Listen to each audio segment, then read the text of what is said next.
আমার একটা টাইমিং ছিল মহাকাল মন্দিরের শিলান্যাস করবার জন্য। আমাকে যেন কেউ ভাববেন না যে আমি পঞ্জিকা টঞ্জিকা দেখি না, আমি অমৃত কালটাল দেখে আসি।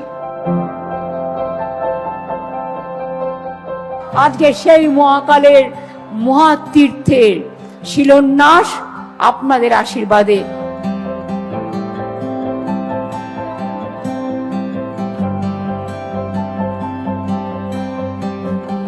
সারা পৃথিবীর ইতিহাসে নতুনভাবে সংযোজিত হতে যাচ্ছেন উত্তরবঙ্গে যে মহাকাল।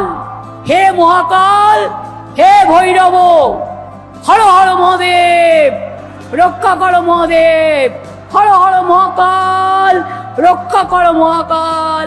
আজকে সেই মহাকালের মহাতীর্থের শিলান্যাস আপনাদের আশীর্বাদে এবার হবে।